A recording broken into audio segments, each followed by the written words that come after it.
Good evening and welcome back to Sports Talk ATL. I am Chase Earl, joined by Alex Lord. I've been saying all week, or at least for most of the week, there's something about Arizona. Maybe there isn't something about Arizona as the Braves fall 1-0 in last night's game. Terrific stuff for Max Fried, as we've become accustomed to, and the Braves have just, as I said, even though we're feeling more confident about this offense, and I don't think that changes just because of this one game, there's still too many holes in this offense to where consistency is not going to be there every single night. And this was one of those games where we saw them completely lay an egg, had plenty of opportunities to score just one run. All they needed to tie the game, couldn't get it done. They have, this has kind of been the nail in the coffin for the Braves, really, even if you go back to when they were historically great. They're a home run or kind of bust team. And all the time you see him go and get a guy on second. A leadoff double from Austin Riley comes up to mind just from last night's game.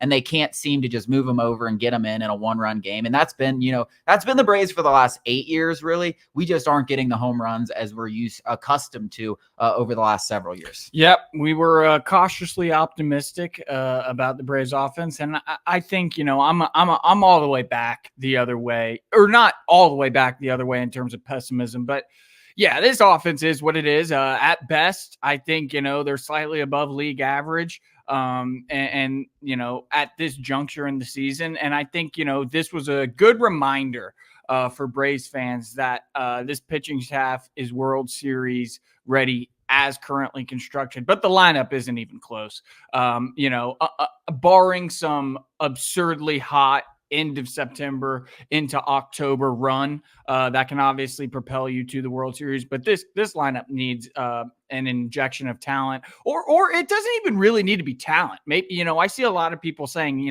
attitude, that stuff that Jock brought in 2021. It certainly needs some more pop. Adam Duvall, again, shouldn't be counted on an everyday role. We really need Michael Harris back. Jared Kelenic is going through this mini little slump, which was expected. I'm eager to see how he finishes out against the Padres and the second half of the season. Eddie Rosario doesn't need to be playing every single day. And I think, we might have to swallow the pill of being stuck with Orlando Arcia. Hopefully that's not the case. Maybe Alex Anthopoulos can do something about it. But once again, prior to Austin Riley going completely nuclear, which he once again continued last night, I'm looking at the Braves All-Stars to start playing like All-Stars, and I'm looking at one guy in particular, and it's Matt Olson. It's absolutely pathetic what this, and I've never been this guy. I've always been the optimist when it comes to Matt Olson, but it's terrible. I mean, this guy is batting 230, 235. He's got 12 home runs. I mean, that is absolutely pathetic. Last night, he hits a ball in the ninth inning to the yellow line.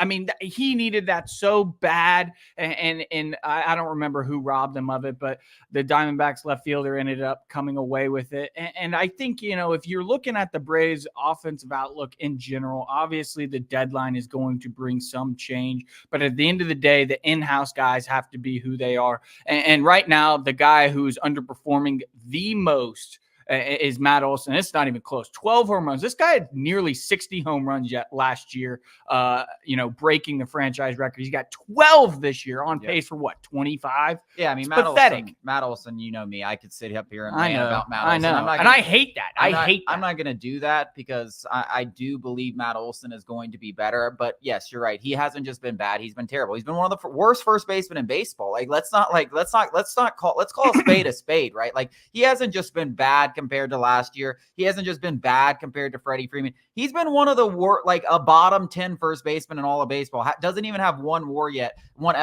Crazy. He has like half an F4 to this point in the season after having like 7 last year. So he's not just been bad. He's been one of the worst first basemen in all of baseball. He hasn't been great defensively outside of a couple of recency bias might say he has. He hasn't been great defensively this year, and he's been even worse with the stick. So yeah, he's been terrible. I expect him to be better. I'm not as pessimistic about this Braves offense because I do like some of the things we saw. I think getting Austin Riley back is such a huge part. I think getting Sean Murphy going, such a huge part. When those guys are hitting, Ozzie hasn't been fantastic, but he's been decent, right? Marcell Ozuna's been that guy in the middle of your lineup. Adam Duvall, we don't need him playing every day, but I think that's going to change very, very soon. Same with Eddie Rosario. Yep. I believe Kelenic can be maybe not as good as he's been since he got entered into the leadoff spot, but a solid, more than solid piece. And I think Michael Harris getting back is going to be huge. And I think there's going to be additions at the trade deadline. And as you said, you're really leaning on this pitching staff. And this pitching staff has shown the entire season. This is a large enough sample size over 90 games that if this group is healthy going into October, that's really all you need. And let's be frank about what the Braves were missing last year, right? And we're just talking about the postseason.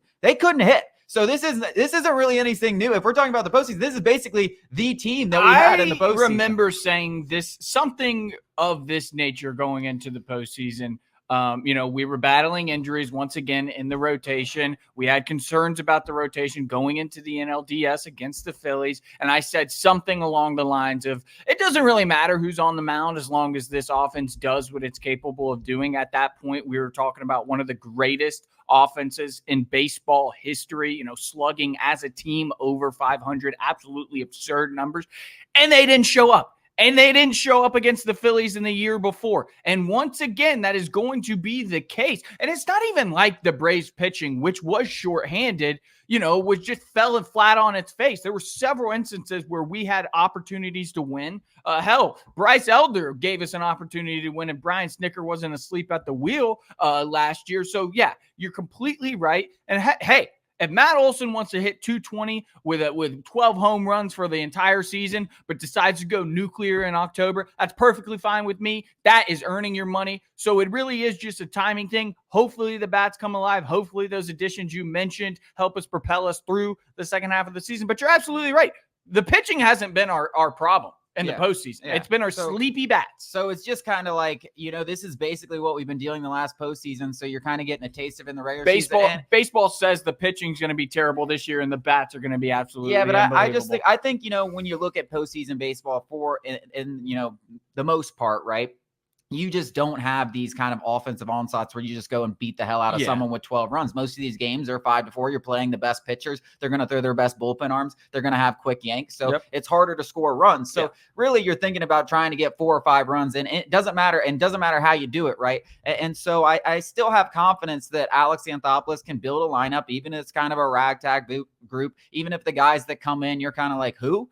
But like all of a sudden they come in and they're like, oh, this guy's got some upside. This guy's got some pop, and he starts hitting better in Atlanta, and maybe brings in 3 or 4 of those guys, and you only need 1 or 2 of them to start hitting for this lineup to get what you need. So I'm not pessimistic on the season. I mean, I think the one thing you can start being pessimistic about is the division. I mean, you're now 9.5 games back. The Phillies are playing better than they played, frankly, and probably this might be the best regular season Phillies team they've ever had, like in terms of just where they're at right now. Like they're on pace easily to break, I'm pretty sure, I don't know what their franchise record in wins is, but I guarantee you if they're not right on pace to crush it, they're right there with whatever it is, because they've been the best team in baseball all season, and now you're 9.5 games back, and I don't expect them to go on a huge losing streak. You're going to have to basically, if you want a chance to win this division, take care of business against them and pretty much win all your games if you even want a chance.